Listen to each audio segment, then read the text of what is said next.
All right, I don't know if you guys really know this, but recently I dropped my camera in the water. I fell in the creek when I was fishing and filming, broke it. So we're really going to destroy this thing. So what I got here is my AK airsoft gun, and we're going to light this son of a bitch up.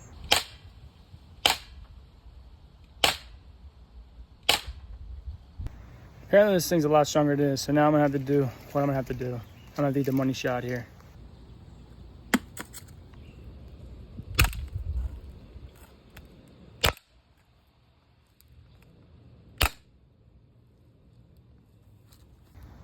As you can see, camera's shot. It's finally broken.